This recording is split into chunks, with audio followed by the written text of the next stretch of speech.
Good morning. Good morning. How's everybody doing this morning? Awesome. Happy Saturday, Hello. everyone. Yeah, Wow, we're Hi, good morning. Sweet. And Flew welcome, by. Eric. Yep, Eric, you made it just in time. We popped you in just during the opening. So Good Eric job. is the member of the week. I am here filling in for Greg. Greg is the main, I think the main and only IT dude for the big conference that's going on, for the genetic conference that some of you might be part of as well. I know Dear Mags is a part of it, as well as Greg. So Greg asked me if I would kindly fill in for him for the featured profiles, which works out great because this is Western Hope Week. So this is why Eric's here as well. But Betsy's going to start us off in just a minute. Let's say hi to everybody while Betsy gets ready. She's going to start us off with question of the week, which I think has something also to do with Westward Hope. Just a little bit. I'm sensing a theme here. Are you guys sensing a theme? And Rick was first this morning. And Rick and Amanda and Ann, hi, everybody. And Christine is here as well. And Irish John, how are you doing today? He's had a rough week this week as well. So I'm glad to see that he's here. And Tia's here. Hi, Tia, how you doing? Been nursing a sick parakeet. That's tough. That's really tough. Chris Wine is here as well. And wow, you all are chatty this morning. You guys are having a good time. Everybody's had their caffeine, maybe. And Chris mentions it's been a crazy summer. Is summer over for everybody? Almost. Well, I mean, it's officially September 21st is the first day of fall. Yes, it is. Close. I know that's a week away. The leaf watch. You know, in the United States here, we're doing the leaf watch, especially on the East Coast, trying to guess when the leaves are really going to change over. It's a big tourist event, I know, for a lot of us in our locations. And Anne, I promise, remind the WikiTree gang about the time. There is a noon Zoom and Alabama Challenge coming up. That's correct. We have Susan here from Los Angeles. Thank you for waking up early with us, as well as David from Washington. And who did I miss? Did I miss anybody? And Mark from Dallas, Texas. We're getting a lot of Westward Hope members in here this morning. And Shelly, I know Shelly's on the West Coast as well. And Chris Ferriolo. Would not be a roundup without Chris helping out in the chat. And Holly is right around the corner from me. So I know where Holly, well, I don't know where she lives exactly, but she knows where I live and we know where she lives. And then Gail from the Midwest. I think Gail is kind of close to where Betsy is. It said, isn't she in central Indiana? She said something about sunny central Indiana. Yeah. And let's see. And Nikki and Murray. Good morning, Murray. Yes. Hello, all. We have Audrey. Audrey has really big news to share. She's good morning from Kentucky, but Audrey is actually going to be moving soon. She's going to be doing the same thing Sandy did, buying an old home and fixing it up. So very, very much luck. And that's where I'm sitting at now. I'm sitting in the Blue Ridge Mountains as we speak. So talking about pioneers, a lot of my people were pioneers, but kind of stayed in place in what considered pioneers. So New York City would not be very pioneering to me, but the mountain ranges would be pioneering to me. So what do you guys consider a pioneer? Well, my ancestors actually did that westward movement. The westward movement? They moved from Louisiana to Arkansas to Texas to California. So yeah, we've got a lot of them that migrated west. A lot that migrated. And Denise, the question about sunglasses, she is really cool. And I don't think you guys know this about Denise, but she is actually the lead singer of a fantastic blues band. And she is going straight after this to go be part of that blues band at this huge WikiTree Blues Festival, right? Exactly. So Denise, what's up with the glasses? Okay, everyone. I was watering my flowers yesterday and I was stung by a bee. So Yeah, I was attacked by a bee. So Oh. I'd rather, instead of distracting you with a swollen eye, I decided to share sunglasses. We're just glad you're here with us. Yes. Yes. Absolutely. Yeah. And you're still in the garden, it looks like. I'm You're still still in the garden, watering your yes. plants. In the background. Well, let's take it away, Betsy. Let's see All right. what everybody thinks of what a pioneer is and if they have them in their family. Yes. All right. So, question of the week is: do you have any pioneers in your family tree?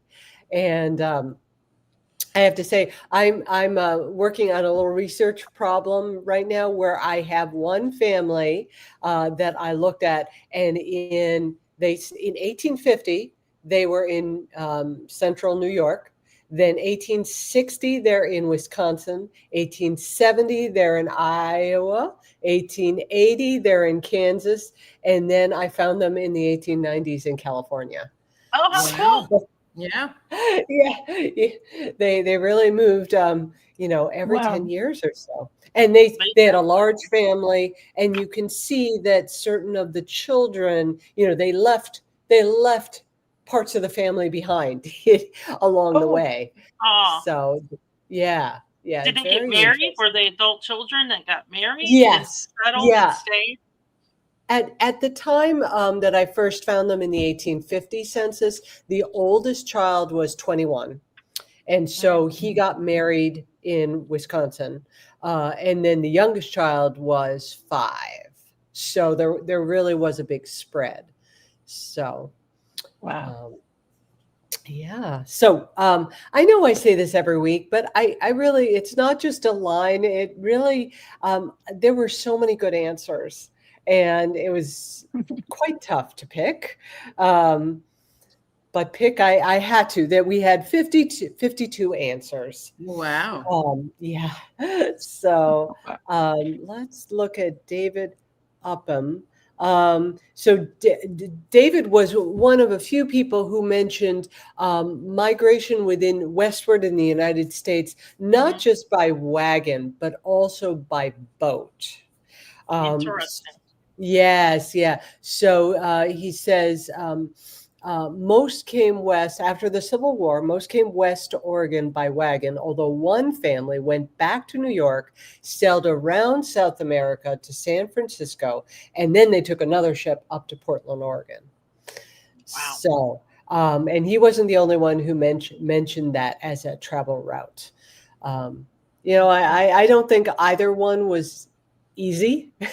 No. But yeah, boat would probably be a little less dusty. Yeah. Yeah. Well, I'm thinking too, a boat, maybe you would not have as many Indian attacks, True. things like that. Yes. Yeah.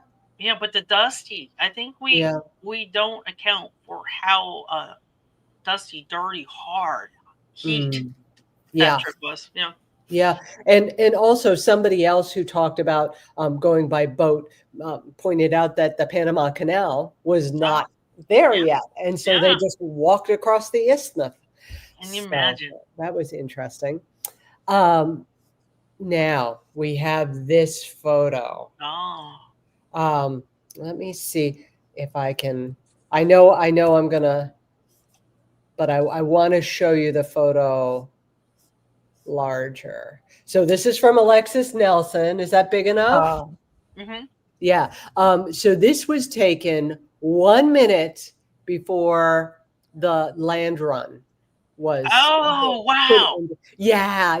Do you know, I mean, did they fire a pistol, or how did they signal that? Eric, it was a pistol, wasn't it? Yeah. Are we talking about the land run in Oklahoma? Yes. Yeah. Typically it was a pistol because this goes on for probably half a mile or even more. Right. So this is linked to her. Let's see. Her maternal grandmother's family, and her then let's see, her grandfather. So her daughter Phoebe was Alexis's great grandmother, and they made the Cherokee Strip land run. And she and her younger sister Sally made the land run together in a wagon. And then other siblings, they paired up and got their own plots. They all lived on their land in tents. Phoebe and her sister dug a well with a spade 30 feet for water. So this is a photo from the Oklahoma Historical Society. And Alexis notes that she can only find one woman among all the men in this photo who is driving a wagon. So she said, my great grandmother must have been a remarkable woman to do that. Yes. So let me provide a little color Please. on this. Because I grew up in Tulsa, Oklahoma. And, you know, some of the history is, I don't know, I don't want to say like propped up, but, you know, romanticized. Okay. You know, about, oh, hey, we got this land rush and isn't it amazing? But did you know that Oklahoma is called the Sooner State? Yes. And for those of you who follow football and college football, the University of Oklahoma is called the Oklahoma Sooners. Mm-hmm. Do you know why they're called the Sooners? No idea. Well, because of these various land rushes. There was certainly more than one. It was all in Oklahoma. As you can see, it's during the middle of the day when they, you know, start the land rush, right? Yeah. Okay. Well, there were people who snuck in the night before to go stake out their land claim, and before everybody else. In other words, sooner than everyone else. And that's what they're called. Me. I would have to do that. They're called the Sooners because they got there sooner than everybody else. But you have to realize they're only Sooners because they're cheaters. Yeah. Oh, dear. They didn't follow the rules. Yeah. Okay, so I hate to say it, but, you know, those who may follow the University of Oklahoma, the football team, the Sooners, they're named after a group of cheaters yes, who are romanticized. It's the anxiety and it's the thought of having something of your own. These were also poor people. So, you know, I understand that, you know, you want to classify them as cheaters, and I get that. I do. But at the same time, these are people who just so struggled with life. And Well, the anxiety just probably got to them. By the same token, you know, let's They go didn't back. follow the rules. Yeah. Let's go back further where, you know, Andrew Jackson, right? He becomes president, and the white people out east, they didn't like the Native Americans there. They wanted their land. And so the federal government removed many Native American tribes out east that lived out east to Oklahoma. And this is where we get the Cherokee Trail of Tears. That's correct. Which was a horrible event. Many Native Americans died because of it. And so they stuck them in Oklahoma because it was a place that really nobody wanted. You have to remember, Oklahoma is also known as Tornado Alley because a lot of tornadoes formed there. And what happened then was, you know, over time, if you look at a map of when states joined the Union, here is this hole that is Oklahoma, except for the Panhandle, which didn't really have much of a claim. And so states were all around it. And then it was like, okay, I guess we should make this, you know, a state. But before that, they had the land rushes. And so here's this place that we're supposed to, you know, give to the Native Americans. Look, we're going to move you from somewhere out east. You're going to have your own reservations here. Oh, we're going to take that back. We're going to, you know, let all these people come in and then take more land. Okay, so it's kind of a double whammy. It is, and it's a history lesson of strife, and like you said, cheating, and then also opportunity, and then force, you know, relocation. It's a tough thing, and I think we should also and Betsy, you could probably answer this one. Well, I know you can answer it better than I can. Pioneer isn't just the United States. Of course, yes. And there were, I have some answer after next is going to be not in America. So I noticed, some are mentioning it in the chat, and I was like, yeah, they're right. Right. United States, right? Yeah, and I just, as I'm going by Alan's answer here, he did make the point He said, I think it's pretty cool that my people have been in Oregon that long. But then again, there are Native Americans whose ancestors have been here for 15,000 years. So that's timely topic. Yeah. That's perspective. Yes. Mhm. Mhm. And we have this amazing picture of his ancestor, Lucy, pioneer of 1847. I love that. So let's see. Next is Anne Fiordalisi, who I know is with us in the chat. And Anne said that she has an ancestor, Edward Evans, who was born in Wales. He emigrated to the United States in 1884 to New York, as many immigrants did. Then he traveled around the country by various means of transportation and made his final destination Spokane, Washington. He was one of the first settlers in Spokane. He built a log cabin, helped build the first Welsh church and school, plus other historical buildings. And he's detailed in this book, History of Spokane and Spokane County. So thank you, Anne. That's very, very, that I'm sure out there, a Welshman, yeah, there were some different cultural customs to introduce to others. Now, non-American migration. Yes, Tracy Bewley said that her fourth great-grandparents, let's see. Nope. Okay. Yes. I mean, they were pioneers as well, from North Carolina to Tennessee to Texas. But then she also notes that she has great-grandparents who migrated from Ontario, Canada to Chilliwack, British Columbia. And that's where her maternal grandmother was born. And her mother said that this move was like moving to the frontier. They didn't have electricity or indoor plumbing when they first arrived. So, and I think somebody later, I'm going to highlight their definition of a pioneer. And that's one of the things that comes up, this lack of comforts or conveniences. So, and then I think we have one more on this and that page. would definitely be pioneer to us right now, right? Not having a bathroom, not having the water.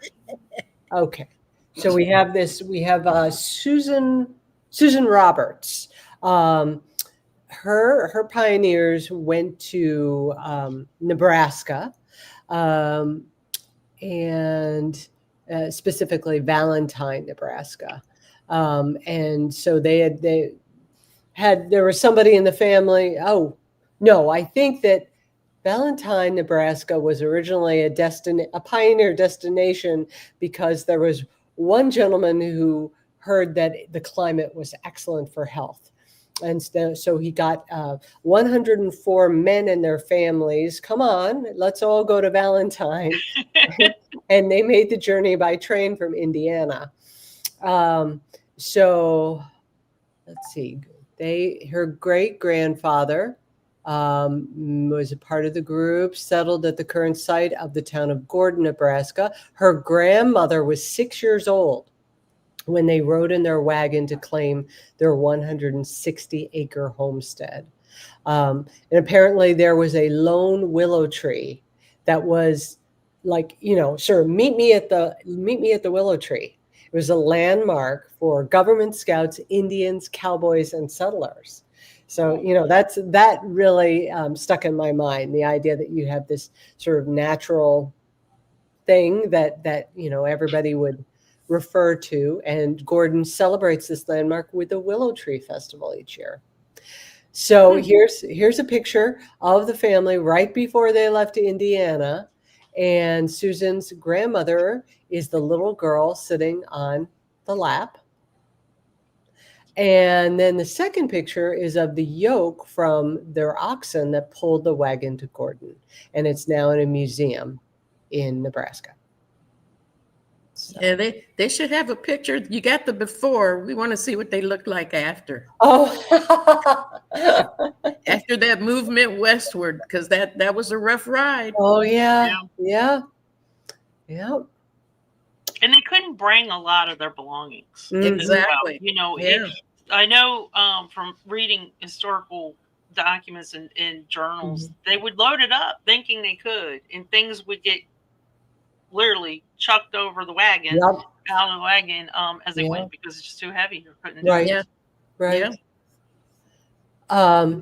So now moving on to the next page, Joe Miller.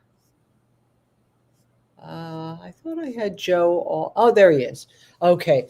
So his second great grand aunt married and raised a family in Danville, Illinois, until they headed west with their 5 children on the Lost Wagon Trail of 1853. And this one is sad. The family was almost at their destination when tragedy struck on October 22nd, 1853. As the wagon tried to negotiate a steep bank during a river crossing, a heavy trunk gave way and struck Nancy, fatally injuring her. She was holding her 8-month-old son, who died a few months later. Nancy is buried along the river. A white picket fence stood around the grave for several years until spring floods on the Wilmette River washed it away. So that story right there is one of many, illustrating the perils of the trip.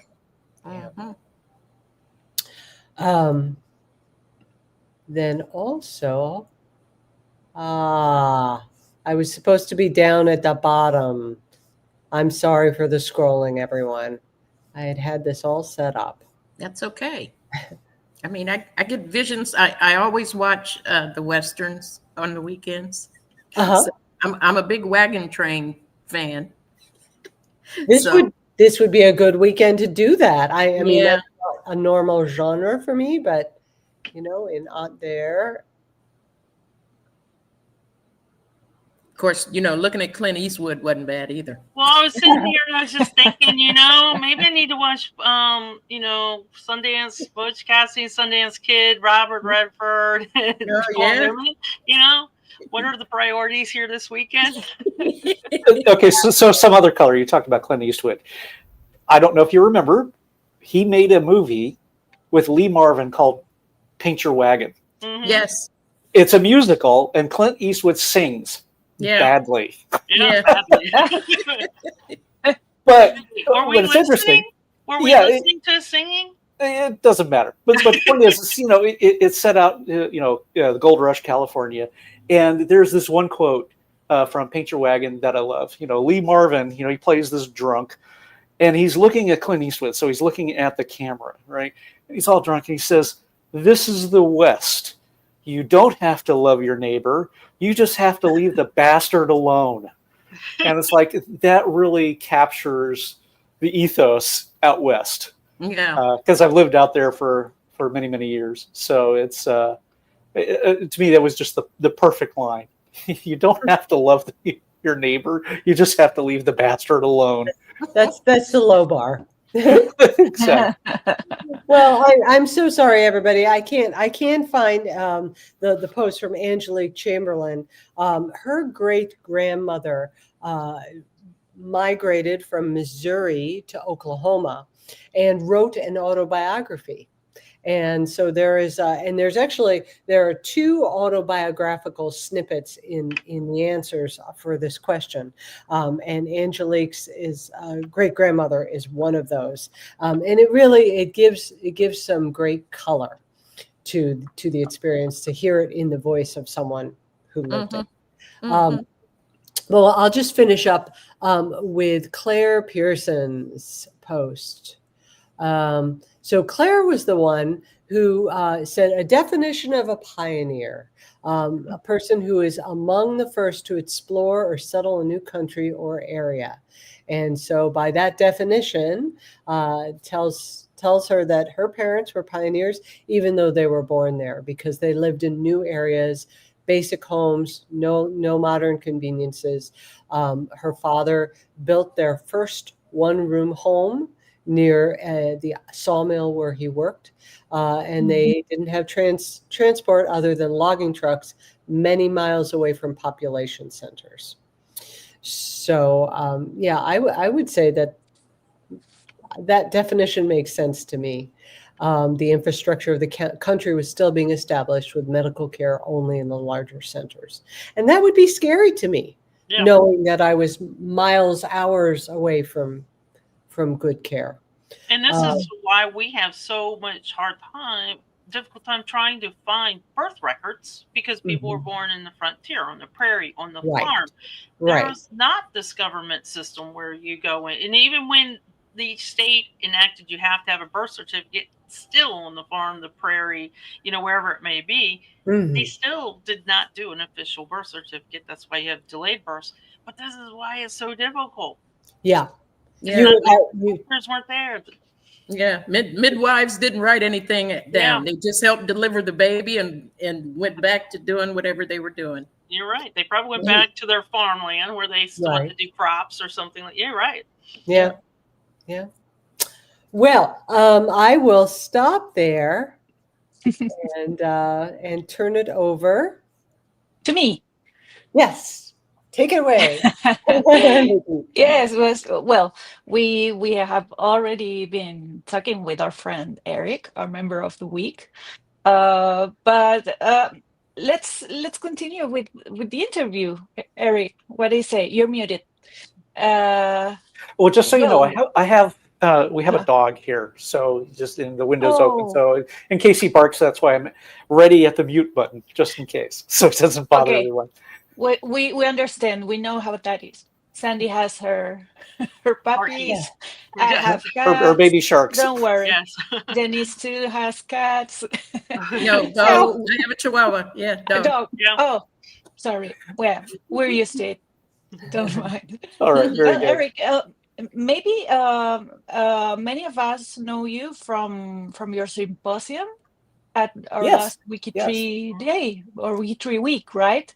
Right. Because you gave a lecture on symbols, right? I did, on cemetery symbols, and specifically about Freemasonry cemetery symbols.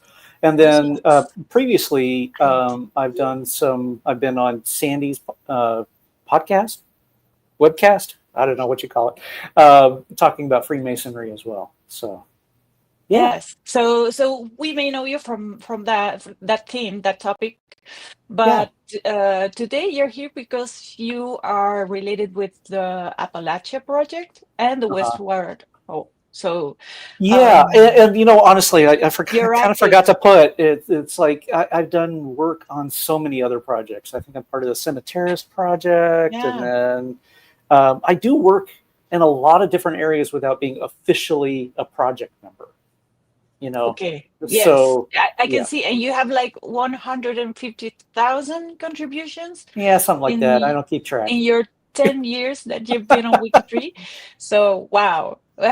How many tree days are you counting now? Well, surprisingly, consecutively, I only have the 30. The 10 badge. Yeah, for consecutive. Okay. I take breaks, apparently, but it's like I have the 900 badge, so it's sure. Well, Eric's being a little modest too. He's had 2 huge major moves in the past yearish or so. Oh yeah, true. You're being modest. Yeah. Well, what the heck? So my wife and I. So this is our second marriage, and at the end of COVID, we decided to do something crazy. Well, let me back up. We were in Colorado for many years. So I lived there for almost 30 years. And at the end of COVID, we were both stressed out. We decided to do something crazy. We moved to Portugal. Wow. As in the country. Great. So we left the United States, went there, and we moved there for almost 2 years. So we were there for 20 months. And then Portugal is beautiful. It's wonderful. We had this condo that was 1 hour north of Lisbon, the capital. And it was a 2-minute walk to the beach. Wow. It was gorgeous. But they have great food. The people are friendly. They have wonderful pastries. I got fat, and so I'm trying to still lose the weight. But it's really hard to live there in terms of you really need to be retired and have that retirement income. And so because most of the youth actually leave the country to go elsewhere to make money. So, while the cost of living is low, so are incomes. And so it was one of those, I didn't want to quite retire yet. And so we came back, and then when we came back, surprisingly, we went back to Colorado, and it was completely by accident. We were looking at different parts of the United States, and but I ended up getting a job back in Colorado, and we were there for a year, and then other circumstances made me decide to look elsewhere for a new job, which I did, and we moved from Colorado to New Hampshire. So. That's where you recently, like, as in just this past April. Yeah. So Wow. we had some major moves in the last few years. Cuts into Yes, free I time. can see. Yeah, Yeah. you have. Yeah. And did you do any genealogy in Portugal? I did, as a matter of fact. And so, what's funny, there is in my interview, one of the questions was, what are some of the brick walls what are some of the discoveries that you really liked? And I said I had a hard time picking, and so I listed, I don't know, like 5 or 6, and most of those were during all of these moves, and what's going on. So, like my mother, I found out that she has an NPE, non-parent expected.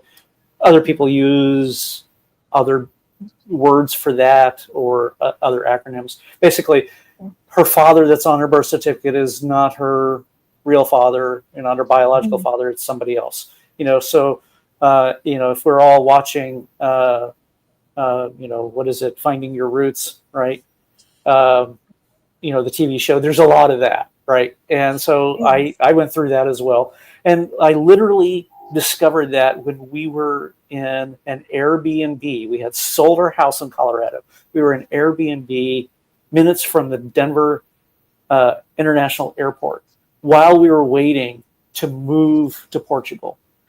And I remember sitting in the room and finally figuring it all out and typing out, messages to the other family and so on. And then when we were there in Portugal, one of the other discoveries was with my wife's family. So she has a great-grandfather, it's on her mother's side, and we didn't know where he came from. Well, we knew, his birth date, where he was born, the county in Iowa, but he just sort of like showed up one year, married to, her great-grandmother, and they had a family, a large family, I don't know, 8, 9 children, something like that, and he died. But nothing about where he grew up at. He was already an adult. And through, DNA, through, genetic testing and genetic genealogy, we discovered quite an interesting story. He was from Iowa, and he had a family in Iowa. And he left that family, changed his last name, moved to South Dakota, and started a second family. And so my wife descends from that second family. Oh, he just up and left. So, my wife's grandmother's maiden name is McCarthy. That's not the real name. His real surname, McCartney. Yes, as I said in the interview, right? So once that was discovered, I was like, but the sad thing was the first family was another huge family of like 8 to 9 children as well.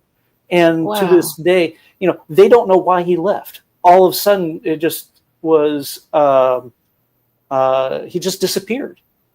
And what's ironic is that this, his father passed away. And then there's this clipping of this newspaper article of saying that they had 3 children, and one of them was Samuel, who is out west. So there's our tie-in.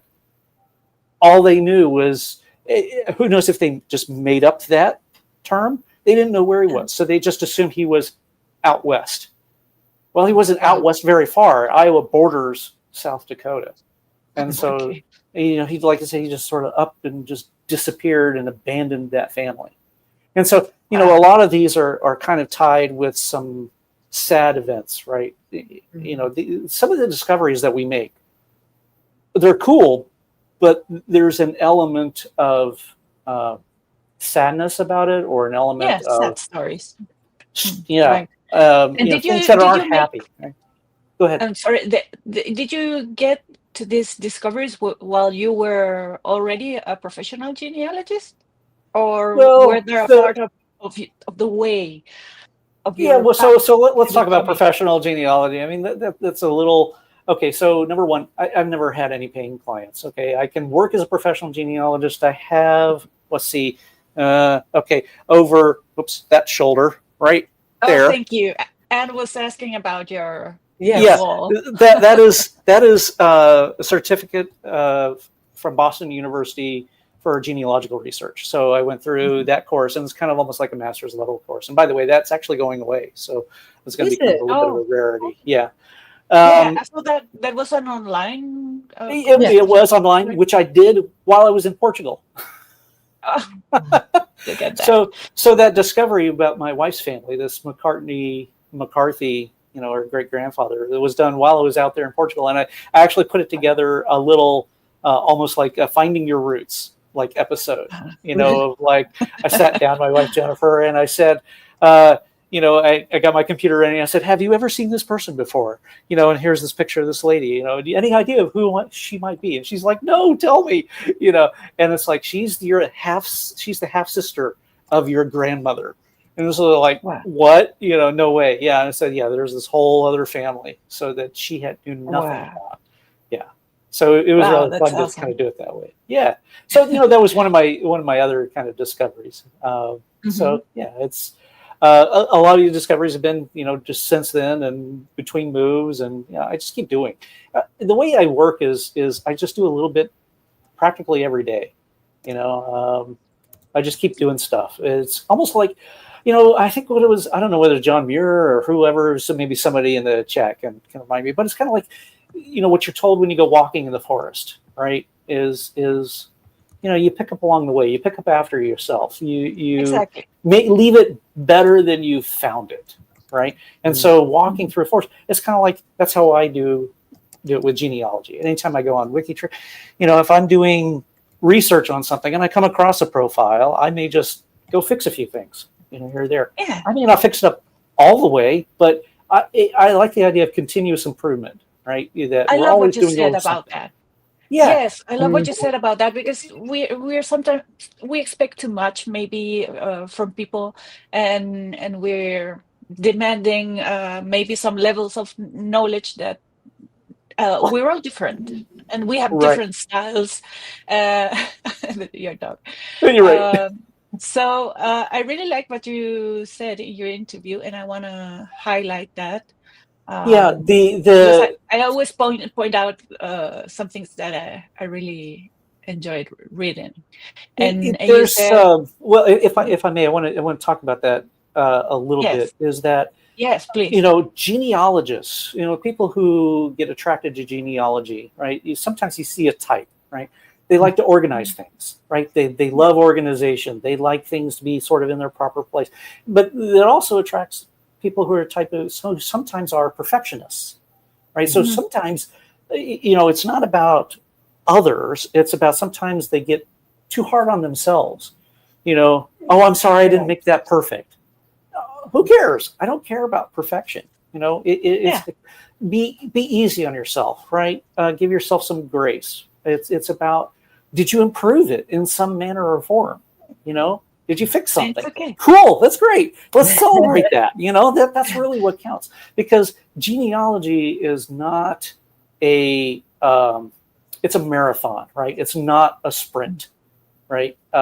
We may get caught up in the excitement of putting together, jigsaw puzzle, right? Because that's really what it is. It's a jigsaw puzzle that never ends.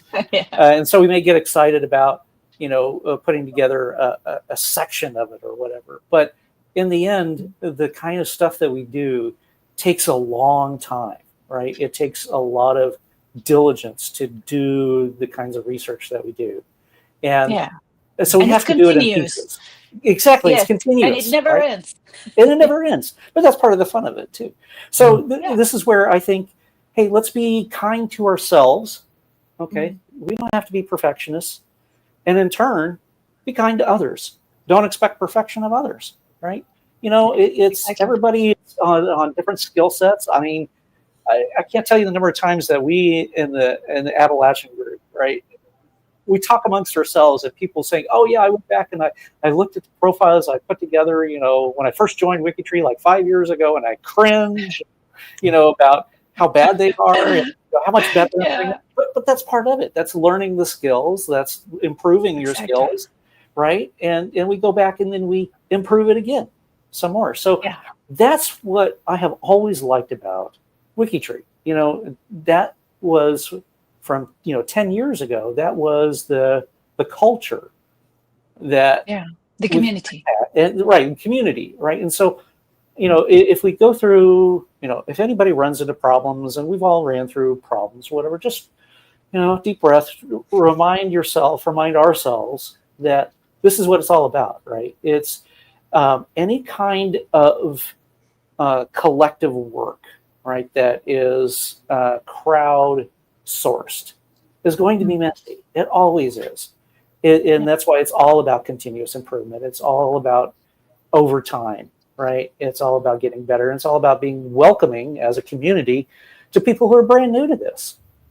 Exactly. Yeah. So people won't get scared and run away from us. Right. And so anyway, that's what I've always enjoyed. That's what I wanted to point out, right, to everybody. Yeah. Well. Yeah. Thank you. I'm sorry, I didn't want to interrupt. No, it's all good. But yes, I want to wrap up because we have limited time. But I just want to thank you and congratulate you for being member of the week, because you have done a lot of work. You have your one name studies, one place studies. I mean, you're everywhere. But I want to highlight to wrap up this thing that you said. Tolerance, resilience, and friendliness goes a long way in building a strong and great community.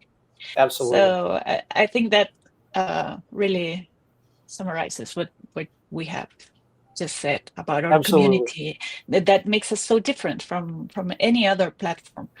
So thank you, Eric, it really is. Being a part of that community.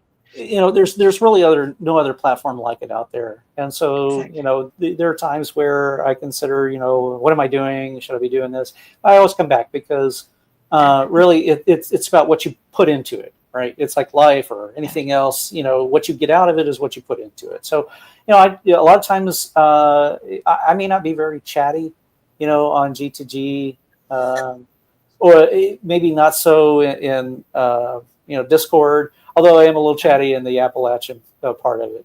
But it's because I'm usually have my head down and I'm kind of doing my own thing, but doing my own thing is what gives me pleasure.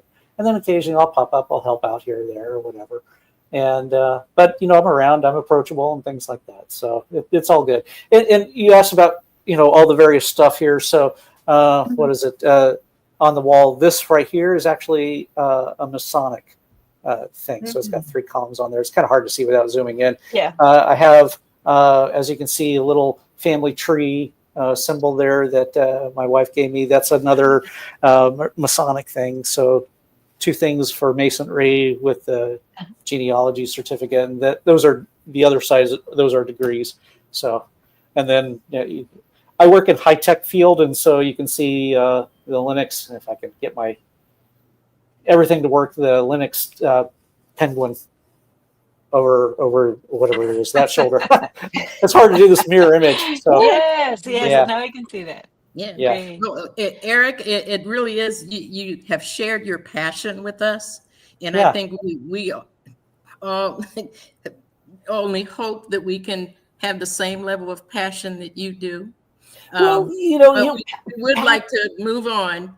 I do have to do the behind the branches. Okay. And it so happens that my guest for Behind the Branches is also our co-host today. And excellent. So this is for Westward Ho. Of course, you're a member of that project, Eric, and Sandy is also a project lead for Westward Ho. And so we'd like to hear a little bit from Sandy about the project itself so that we can have some of the other listeners understand what this project is about and where they need help and how they can help and who all is involved in this project. Sandy. Take it away. Yeah, well, I would like to to thank you, Denise, because I'm from Chile. I have no idea what this Westward Ho is about. I mean, I've seen movies, but this is a good way to show maybe some members that are not in touch with this topic. So it's great for me. Yeah. So yes, please let us know. Let me start. I want to, before I even get into this project has been around on WikiTree for quite a long time. And the previous leader of the project did a tremendous amount of work behind the scenes and worked on the project, always helped out on G2G for questions, things like that. But the previous PL was not into social media or would never appear here. So that's why I think it's been a little hidden a little bit as far as a topic with within WikiTree. We are a member of the U.S. project, just like USBH is a member of the U.S. project. Appalachia is a member of the U.S. project. So they're our parent, and then we kind of nestle under here. There is a town in England, and I need to say this because lovely Ian, who does a WBE, when he found out that I jumped into the Westward Ho project, he instantly sent me a DM and said, "Hey, there's a town called Westward Ho in England," and there is. Wow. So that is not this project, but I just want to mention it to show a little bit of camaraderie and collaboration going on behind the scenes. That my co-lead is the awesome David Randall, and I got to tell you, he has been doing a fantastic job this summer of going and finding the notables that a lot of us know and have heard of, and the 12 featured notables that we're going to talk about as well at the end of the show. He's been going and finding those for the project so we could co-manage. He's been creating a lot of notables for the Westward Ho project that weren't on WikiTree. So he's been doing just such a fantastic job, and it's been a lot of work, I know, for him as well.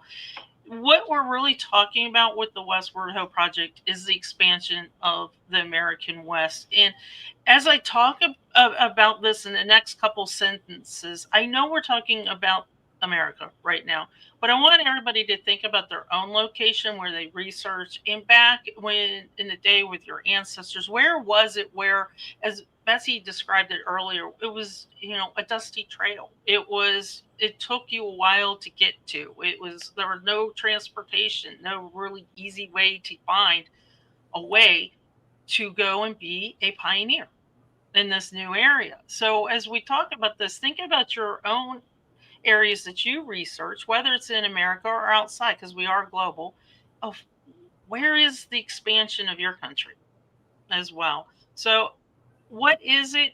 This is incredibly hard to define. This is really not the easiest thing to define, but we had a research party this week. A lot of members joined.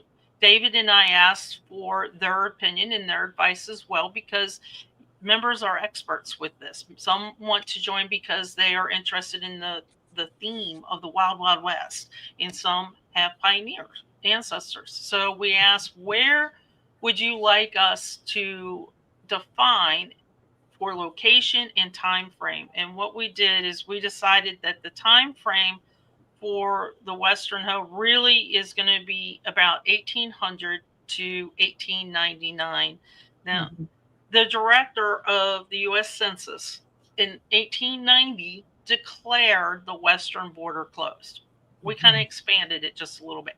We have no idea if they're allowed to declare something like that. It's the Census Bureau, so we don't know. But that's when they closed it. And why? Well, we started talking about modern conveniences then, that maybe the doctors were coming in a little closer, and towns were being formed, and there were general stores, more locations, people near each other, not so far apart in the West. The the gold rushes and the gold will always be, even to this day where I live in Georgia, where one of the first gold rushes happened, people still go up and gold mine.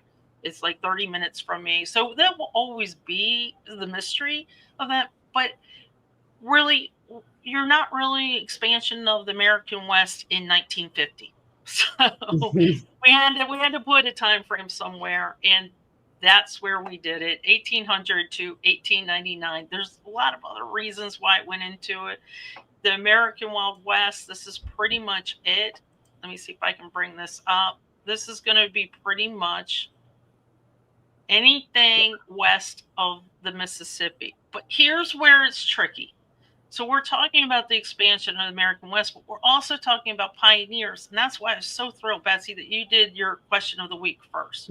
Because you mentioned that somebody was considered a pioneer, even though they were born and never moved from the location, they were still considered a pioneer. And I would agree with that. Mm-hmm. It doesn't always have to mean movement. And a good example of that is Laura Ingalls. You know, she didn't really move. She stayed in the same place. But I think all of us would agree she was a pioneer. Yeah. To be part. So this is kind of where we had a little bit of a problem trying to narrow it down. Our members were really great helping us with this. There's a lot of things that go into this topic. And I just want to point out something that was fascinating for David and I. So David grew up in California. I grew up over in West Virginia, a little bit in Maryland. So we're East Coast, West Coast. And when we decided to take this project on jointly, what I knew of the Western expansion is completely different than what he was taught. Now, he's in California. They were taught the Western expansion so much more in their schools. And they're all throughout elementary, all the way up through high school. Probably because of the gold rush. Yeah.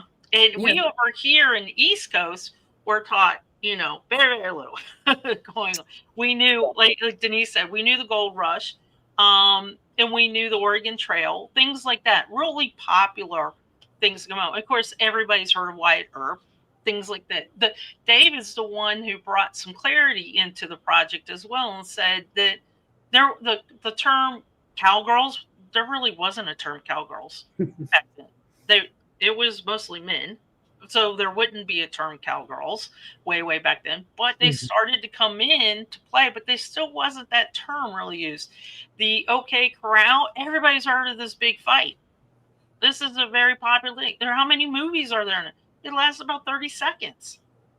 You know, it didn't last long. So it's interesting what the myth versus reality. And that's one of the questions Denise and I were talking about. How do we take this project and decide how to strip down the myth versus reality? And this is also where it's interesting because Eric comes into play with this. Eric always talks about make your profile genealogically accurate. It's a genealogical biography. It's not about the myths and all this other extra stuff. We're working with genealogy here. And Eric comes across this a lot with the Hatfields and McCoys.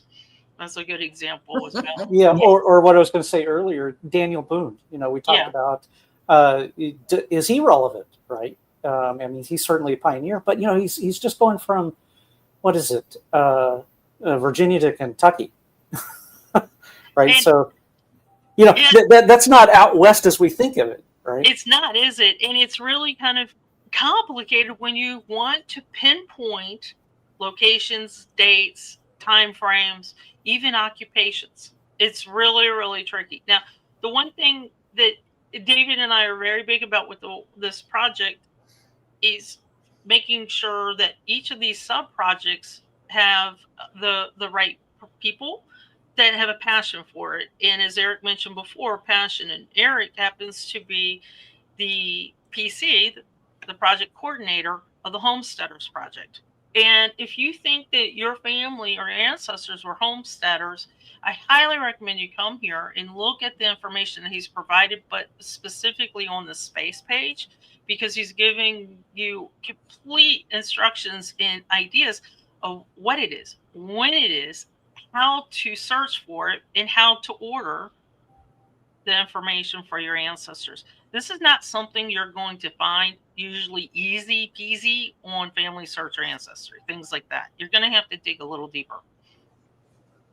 So thank you, Eric, for adding all the information, but the history. Right, and I want to say too, just like open source software projects, hey, we all build on top of each other, right? And I want to point out that this project existed before I came along, and there was a lot of information on here already, and on some other pages by other people, right? So I'm not out here taking credit for everything. We just kind of we're building upon what's there. So. And just so you guys know, this can all be found off the main Westward Ho project. Azure always puts all the links of everything that's talked about on the roundup down in the description. So this was the homesteaders that we're talking about, in particularly with Eric. This project's a little slightly different than some other projects that you've seen out here. This was created way long ago, before we even kind of had a project structure in place. So it's a little different, but still think of the sub projects kind of as teams. I think that's the best way to do it. So we do have, for example, the cowboys and cowgirls. And as Denise mentioned, this is a good time for me to say that we have a wanted poster up on our project, and we are looking for a project coordinator that might be interested in the cowboys and cowgirls. This includes ranchers, ranch hands, things like that as well. Keep in mind that we can have more than one project coordinator. So if 5 of you would like to join and are very active, want to be active in the project, we would really love to have you join us. So we do have a wanted poster on that. I think the other one, and I noticed Anne mentioned it, I believe that she likes watching the Mountains Man on TV. We have the Mountain Men and Trappers. So we're looking for help on that. Any of these sub projects, please look at them and go all the way through. If you have an interest in it, there's information, there's details on how you can be a member, how you can help, what's needed. The only one that is the closest to being completed, and like Eric said, it will never truly be complete, is the Lewis and Clark. So we have every member of the Lewis and Clark expedition that is on WikiTree. They just need their trees expanded out. So, and big thanks to Robert Prentice. He's been working behind the scenes for years on this project. This is something that's important to him to work on. He also works on the Native American project, which brings me to something really important that I want to mention. If you are working with Westward Ho project and the Native American project, keep in mind that always go to the Native American project for advice on those particular profiles. They are not these easy peasy, let's just do a sorcerer, grab and go. Those are a little bit more complicated, and we do ask that you take a little bit more time with those and also reach out to the Native American project. This project touches on the states. There's a California Gold Rush project as well. This is a sub-project of California. It's going to touch on that. It's going to touch on, believe it or not, it's going to touch on Appalachia. It's going to carry over from Southern colonies into here. We have an immigrant pioneers, which and your Welsh ancestor would fall into the immigrant pioneers. We have the Lewis and Clark expedition. We have this is something I didn't even know WikiTree had. It's amazing. It's the Trails and Wagons project. Roger has been researching this all his life. So if you have any questions, reaching out, trying to find your ancestors, reach out to the project coordinators here. We have a template. I didn't even know we had a template. We have a template that will actually say what their wagon trail was. So it will connect you with the other people in your wagon trail, because a lot of times they are related somehow. They could be in by marriage or things like that. So we have a wagon train template. I had no clue until I took this project over that there was a such thing.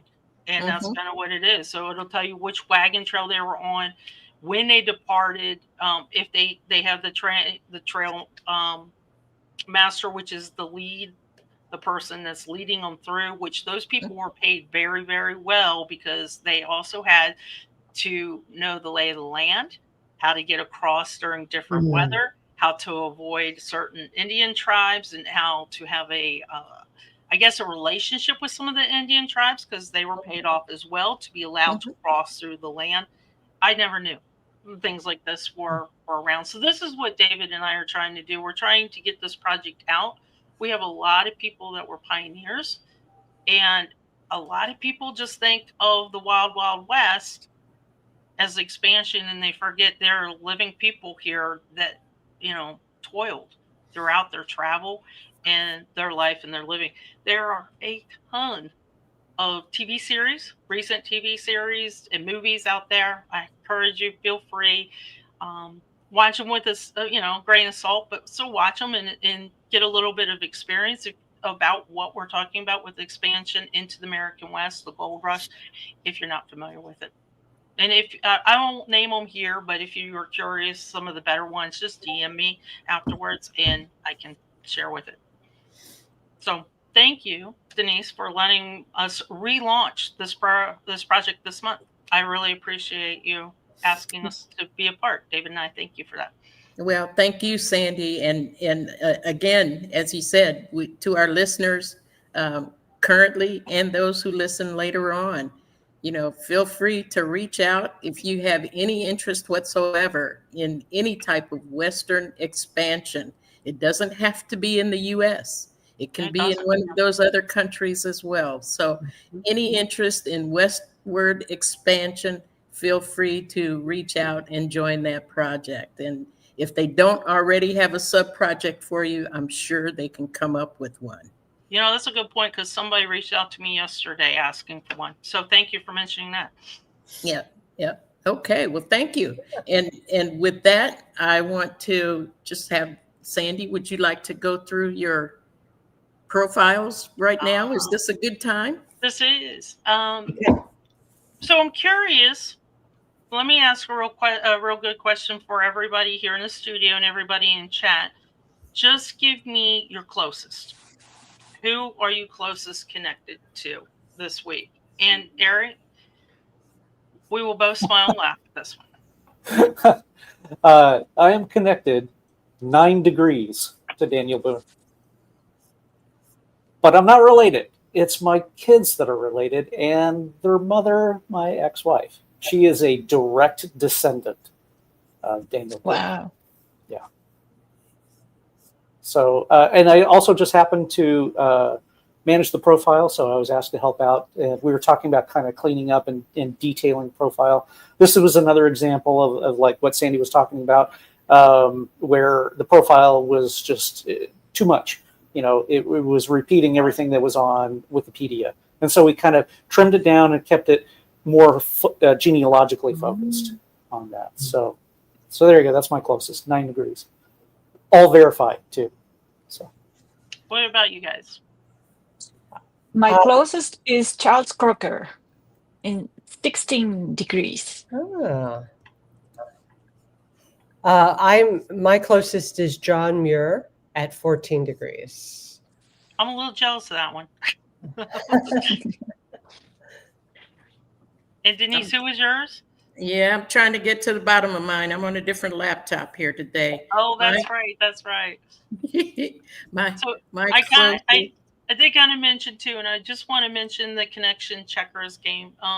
Eric kind of mentioned that he is 9 degrees verified. We have 2 other people that are 9 degrees too, but I'm not sure if they had a chance to verify yet. So what does it mean when you verify? It means that you check each profile in your path to see if they are truly linked together accurately genealogically. So they could be related or connected, meaning through blood or not through blood, through marriage, things like that. So yeah, I'm 16 degrees to Daniel Boone. Okay. And of course, that's on my husband's side of the family, not mine. So, and that's an excellent point of being connected versus related, and that's okay, because that's what we do with connection checkers. So what we're trying to do with connection checkers, have a little fun with some notables of the week. Just have a little fun, and also, as Eric mentioned earlier, if you come across a profile that needs a little help, add a little help. So that's the basics of connection checkers, both of them. So let's go through. You guys know I do things a little different than Greg. So forgive me, Greg, for doing things a little different. I do a little trivia along the way. So Daniel Boone, I am, as you can see, 12 degrees through him, and it's through my husband's family. They are they are in a roundabout way connected to Eric's family.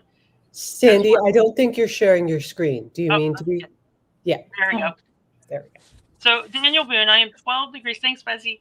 Yep. I am 12 degrees from him, and he has over 150 CC7,000 CC7. So Wow. the reason why I was curious to see who everybody's connected to, almost everybody on G2G for connection checkers this week was closest to Daniel Boone as they go through. Wow. And as Eric mentioned, he's a profile manager of the Westward Ho and Appalachia Project. Both manage him. Interesting character. He was a pioneer, explorer, and frontiersman.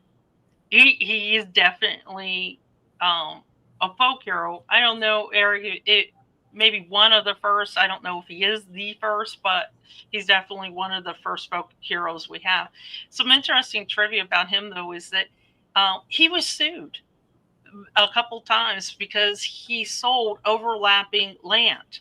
It wasn't properly surveyed. So he kept selling land that he thought he owned, but it wasn't properly surveyed. And then come to find out, whoever bought it, it was not his place to sell the land. So he was sued. This impacted his income, his finances. So he was not a rich man at times. He ended up losing a lot. And interesting enough, most Kentuckians will claim him as their own. And they will fight you for this too, for this claim. But historians in Missouri claim he is buried and his remains are in Missouri. And the mystery is still there. So not sure which one. He has a lot of interesting sources to come back to. You can see that he's got his DAR Patriot as well as Sons of the American Revolution. Great job, Eric, that you've done on documenting his life. This is a great way having headers with content. So they show up through Google searches, listing the children as well as, who they married and if they died in infancy, for example. So it's just really easy information to see. I really like that. And then the Long Hunter. Okay, so let's move on to everybody probably has heard at one point in time of Wyatt Earp. Man, just he never really dressed like a cowboy. Everybody thinks of him as a cowboy. He liked the nice clothes, the fancy suit, and things like that. He liked to be kind of spiffy as he goes through. And he has a fantastic mustache. He does. He does. He does. And you notice a lot of pictures that you will find. If you look, you will find some with his hat, but a lot of them he just did not want to wear the hat. He, in the end of his life, he moved to Los Angeles to be part of a fancier crowd, to be part of the silent movies and things like that. So he had actually changed his lifestyle, let's say, to be more of the in crowd. But he had a checkered past. He's not this fantastically moral, upstanding lawman that everybody thinks. He was, in fact, this time, this was a big deal. He was a horse thief. He didn't steal another man's horse. So he was a gambler that sometimes could not pay his debts. He was kind of a little bit of an addictive gambler as he went around. It's not been proven, but it's claimed that John Wayne met him on set from the silent movies that Wyatt was working with as a consultant, and that John Wayne reportedly based his cowboy persona on Wyatt Earp's stories. Now, this is where we get back where Denise says myth and reality, and this is in between. We don't really know for sure. But again, the OK Corral, I love that David likes to point this out as well. The OK Corral was an extremely short thing. The movie that you saw, one of the many, was much, much longer than the whole event. And I love this profile as well. As you can see, it has his troubled years, his first marriage. He was in Kansas before he was in the famous Tombstone. Talks about his second wife. Talks about what he did after Tombstone. And this is where, after Tombstone, he kind of started going over towards California to be in a completely different lifestyle that he had. But they also mentioned that he was in the famous Gold Rush in Alaska. So he went around. Okay. Josephine Colbert. I did not know anything about her. I had no clue who she was when WikiTree picked her, and a couple people nominated her as well. I had no clue. But she has 42,000 CC7. I had no clue. So this kind of reminds me, Vicki, of what you were mentioning. I don't know what this project's about. I don't know really. But I'm sitting here like, how do I not know this person? She has 42,000 CC7 in the United States. You'd think I would know. She came born in Illinois to California, and she was poet laureate. And she lived her life in poverty as well as from being poet laureate. But the fascinating trivia about her, she was a teacher, and she actually taught Jack London, Call the Wild fame, and Isadora Duncan. I mean, I got chills just thinking about this. I know. I was like, and I didn't know anything about her. A lovely picture of her. Yes. As well. So definitely take time to come in and read her profile a little bit more. And it talks about how she also works for the public library from its inception, and a mentor to Jack London and Isadora Duncan. Fascinating. It's just fascinating who you meet during the featured connections every week. And when you play checkers, you get to meet the people along the way that you're related or connected to. And Annie Oakley. That's who Phoebe Ann, and I gotta love the trivia that I have for you about Annie Oakley. So she won her husband. I know, right? Okay. She won her husband. She is sharpshooter, and as a child back then and back in the area, if you wanted food, you had to go hunt for the food, or you had to farm the food. Those are the only. So she was pretty expert hunter very early on from her family. And her husband, Frank Butler, was also a sharpshooter. They were in a shooting match. She won.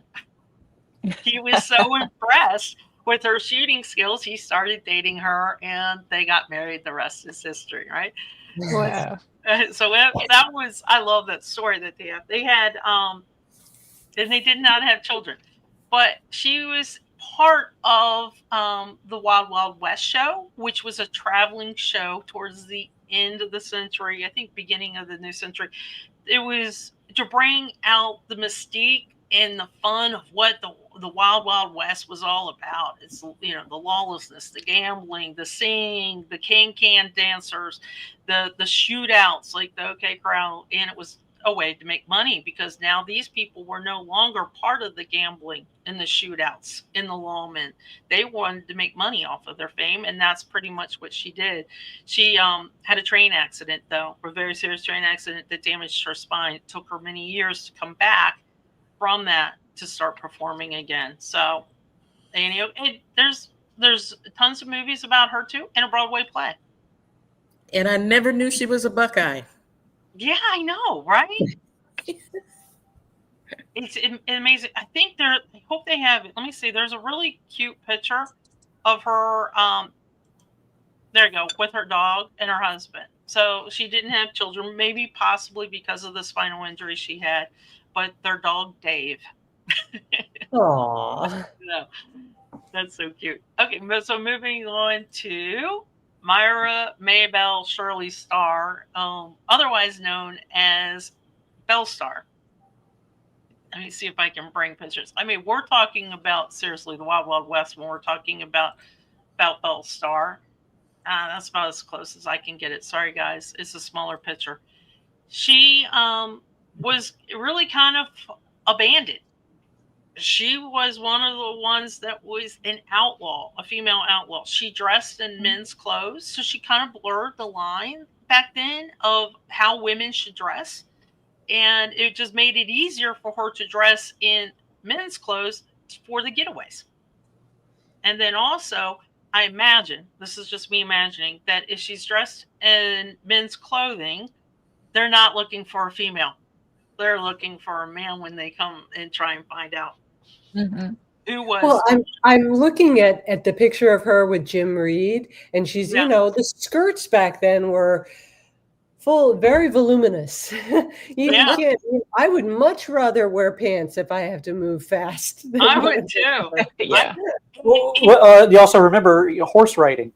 Okay, Yes. Horse you're not- riding, if you have such a voluminous dress like that, you're riding side saddle, and and you're you trying can't to ride side saddle, yeah, long ways. So you wear pants. Sure. and the corsets were tight. You know, they were so tight you couldn't breathe. So there's not a lot of running going on in that fast. Very famous character. As I was researching her, the Westward Ho project has her as a challenge this month. We're working on Buffalo Bill's Wild West show and trying to improve the CC7 of all the people on the Wild West show, and she's one of them. And her brother, when he passed away, he was the last sibling to pass away. She'd already passed away. Huge obituaries for her brother, all about her. You know, the last sibling of Belle Starr, the famous Belle Starr, passes away. You know, so here's John Starr, and then let's all talk about a whole page of Belle Starr that died probably 10 years prior. So that's pretty much how popular her myth and reality was. And Denise was so right when she brought this topic to me. It's really a challenge for us to come up with genealogically accurate biologies when there's so much myth put into it. But and I can imagine, Betsy, that hat's coming off too as you're running on the horse. Right. Exactly. Someone's also going out. But she's definitely known as an outlaw, but she also ran a boarding house for travelers in Indian Territory. So that's for a woman back then, that's a lot. That's definitely a lot. A lot of people were related closer. If it wasn't Daniel Boone, it was Wild Bill Hickok. And this is Wild Bill. I love the pictures. As we know, he was shot while gambling. He had his back towards the door. And to this day, my husband will not sit in a restaurant with his back towards the door. I don't know if it's a military thing or it's a Wild Bill thing, but he will not. He will ask me to move, my mother to move, his father. He will ask somebody to move. But the reason being, this is a dead man's hand. Two aces, a pair of aces, pair of aces, pair of eights with the black. We do not know what that fifth card was.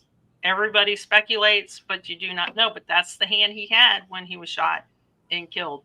He was partially blind due to an accident, which kind of makes it difficult to be a gambler. If you're in that saloon, you really have to have your peripheral vision to always be looking out, because at that time, somebody was always going to come after you, especially if you were a well-known gambler. But he earned his nickname Wild Bill during the Civil War for his brave actions as a scout and a spy for the Union Army. And shot while gambling. So if you ever play poker and you have this hand, this is going to be the dead man's hand. And he happened to be shot in Deadwood, which is a very popular Western tourist town, if you're interested in Western history.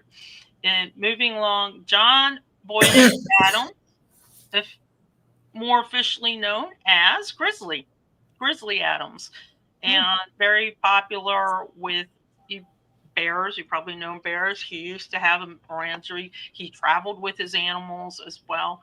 He began as an apprentice. And let me bring this back up. Let me use my little arrows. He began as an apprentice in Massachusetts with footwear.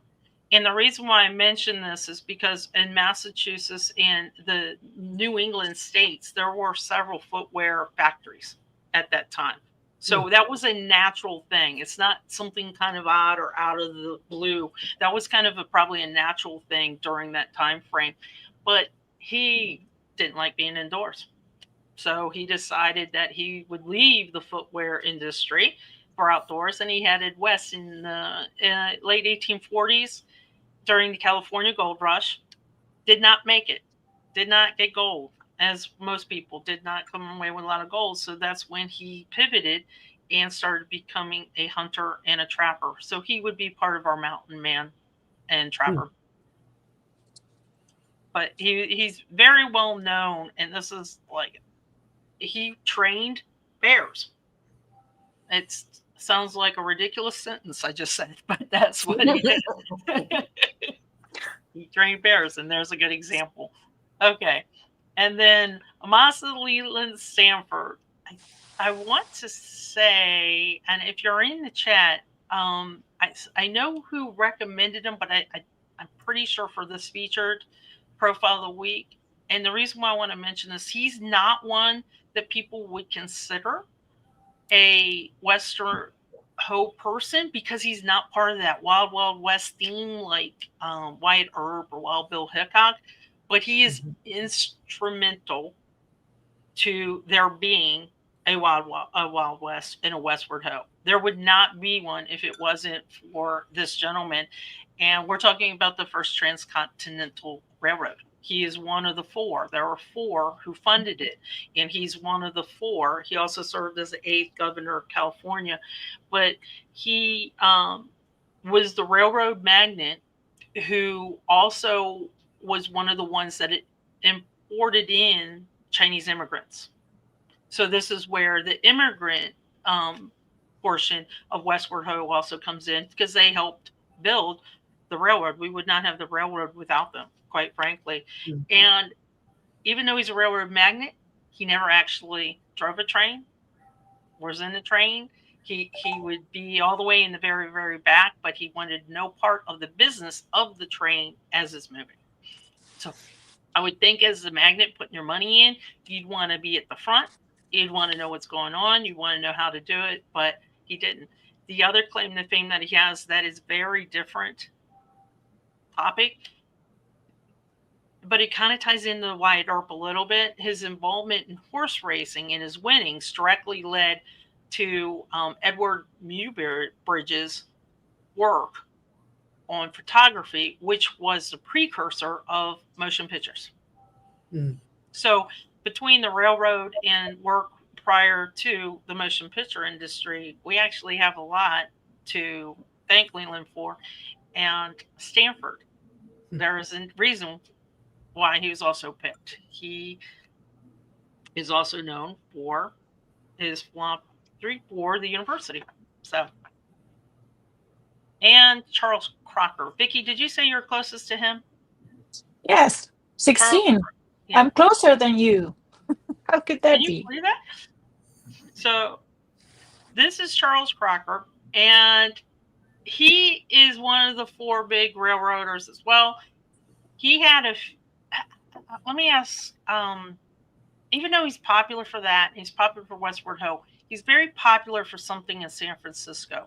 So if I have anybody here from San Francisco or knows San Francisco very well, visit tourist sites in San Francisco, please let us know if you have seen what he's called spite fence. And this is a product of, I would say, the Gilded Age, the Gilded Era, which is right after Westward Ho, when the railroads were more popular. We have doctors, we have electricity, things like that for the Gilded Age. So this is a little after the westward expansion, but he wanted to buy land from his neighbor so he could make his mansion bigger. This is definitely Gilded Age, right? Especially if you think about San Francisco. The neighbor refused. There's no way, not doing it. I want my land. I don't want you to build on your thing. So what this gentleman did is he built what is called the spite fence. It is a massive 40-foot tall wooden fence on 3 sides of his neighbor's home to block his neighbor's view and to block the sunlight. And that became a symbol of the excess that comes from the wealth after the westward expansion. So that was kind of what he's known for after the Westward Ho, but he also helped build the first portion of Transcontinental Railroad. And John Muir. This is Betsy's closest.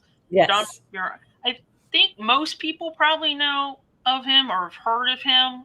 Eric mentioned him as well early on. He is really a naturalist. That is what he would want to be known as. The most part is a naturalist. He once walked 1,000 miles from Indiana to Florida, with only a small satchel. You know, they didn't really have the big backpacks back then. A small satchel with a notebook, and he recorded plants he found along the way. Drew them, recorded them. I mean, to me, to even think about doing that now is just a big thing that I can't get around. But to think about doing it then, when you didn't have the towns and you didn't have the doctors and you didn't have the food in the general stores and the McDonald's, you know, you didn't have any of that. So that's what we did. But the bigger thing, I could talk about John Muir all day. Trust me, I could, but I won't do that. One of the best things that I can let anybody around the globe know about John Muir is he is substantially the reason why the United States has a national park system. He worked with Teddy Roosevelt, as you see in this picture, and Teddy Roosevelt started making sure that some of this land that was out west, it's kind of started a little bit out west, but we do have it in the east too, in the south, was preserved, that it wasn't taken away, that we left some for the people to enjoy, and we protected the land.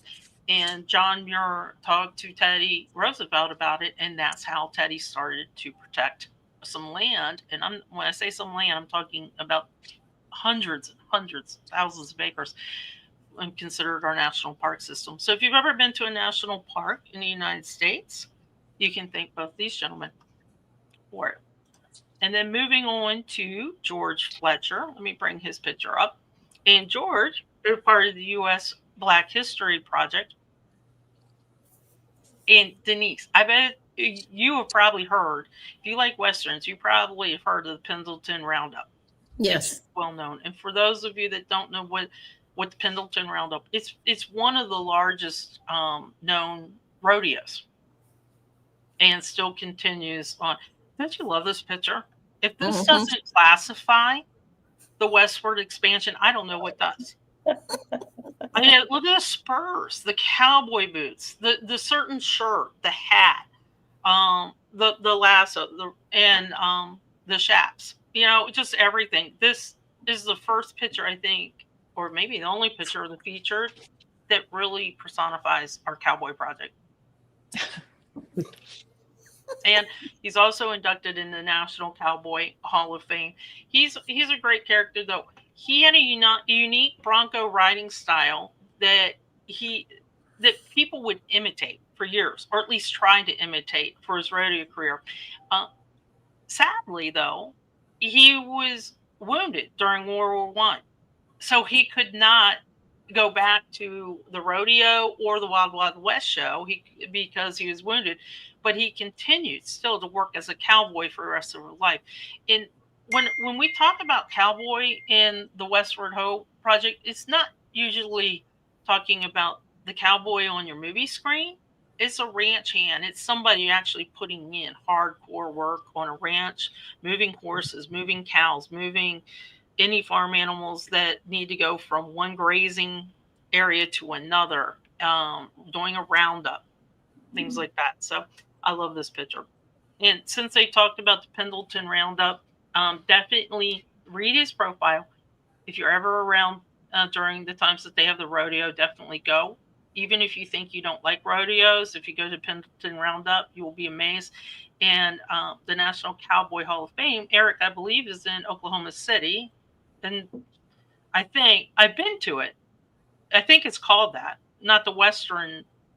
I think it's National Cowboy Hall of Fame. And if you're anywhere near Oklahoma City, there is a museum there that I thought would be totally bored at. And I went back twice in the same week that I was there for a business trip because I was so amazed by it. And it's because of people like George Fletcher that are showcased there. Okay. This guy was also in. Oh, let me go back. I'm sorry. Let me go back to George Fletcher. And think about the time frame that he was at the Pendleton Roundup as well.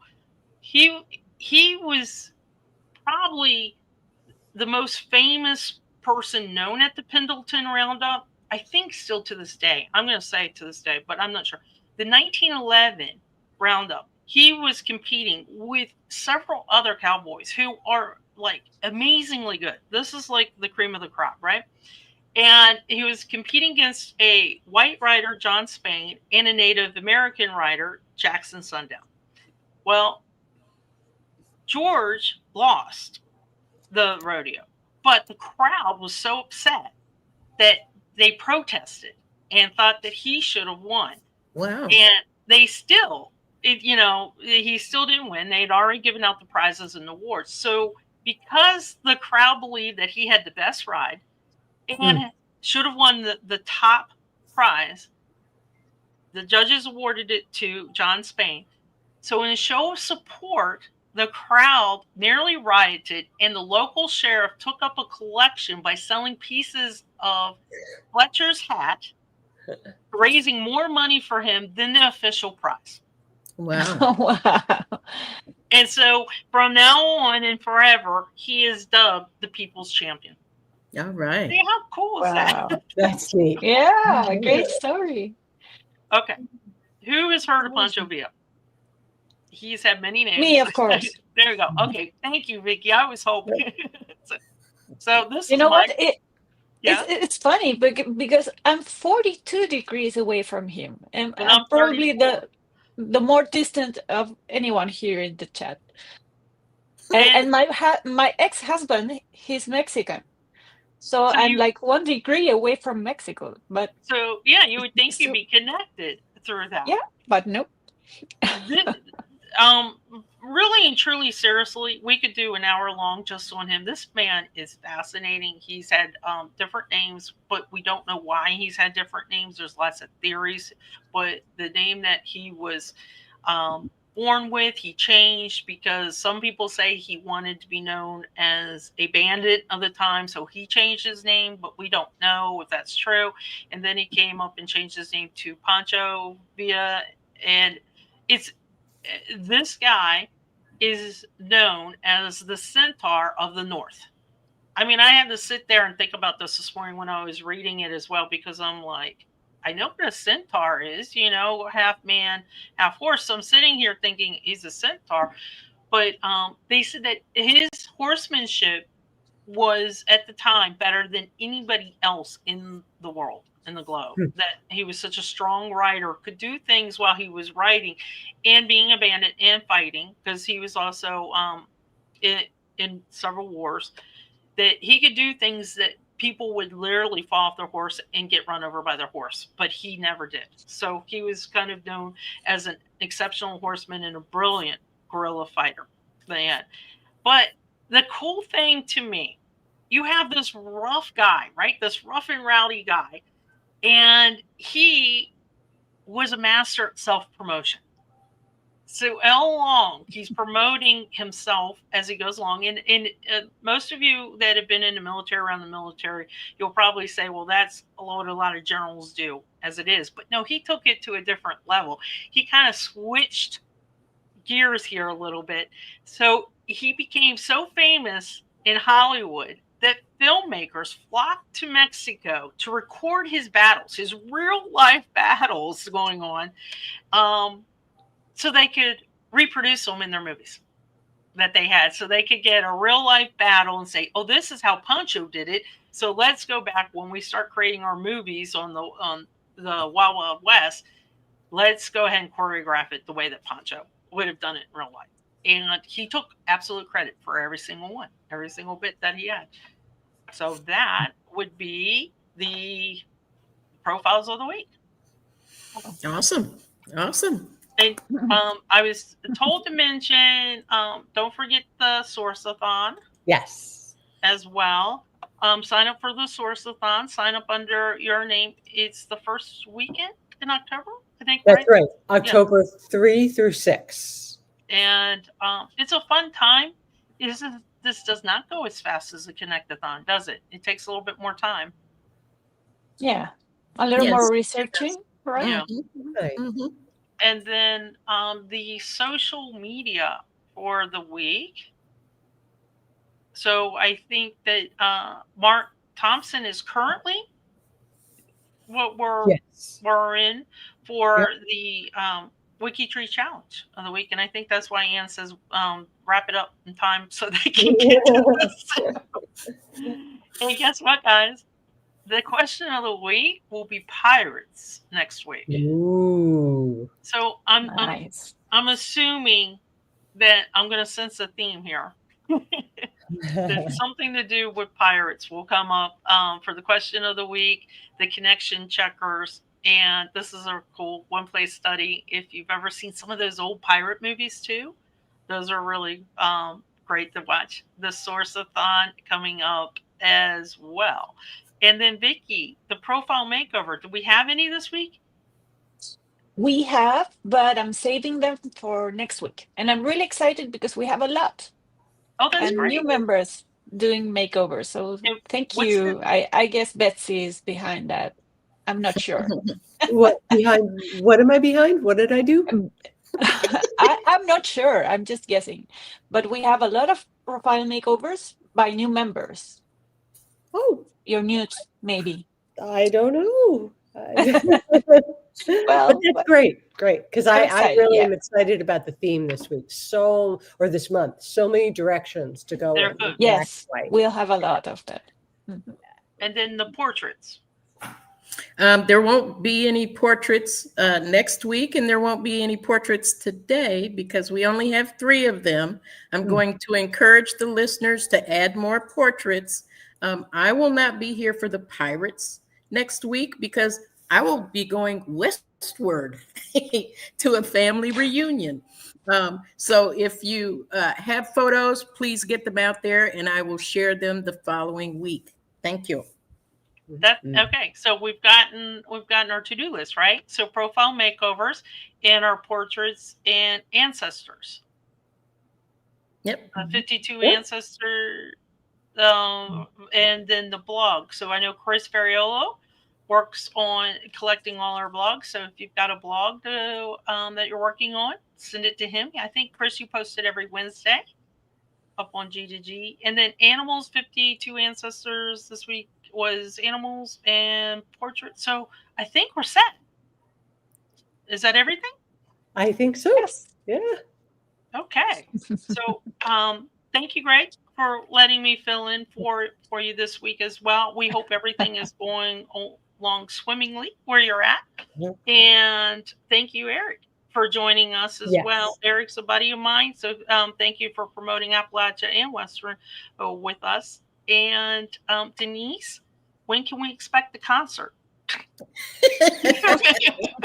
As soon as I return. Your anxious fans await. Yeah. Well, thanks, Betsy and Vicki, for letting me crash as well into your show to come through. A pleasure. Everybody have a great week. Yeah. Yes, and a great weekend. Yes. See Bye, you guys. Alabama Challenge here pretty soon. Alabama Challenge is up next. That's right. Thanks All for right. reminding me. Bye, guys. Bye-bye. See you.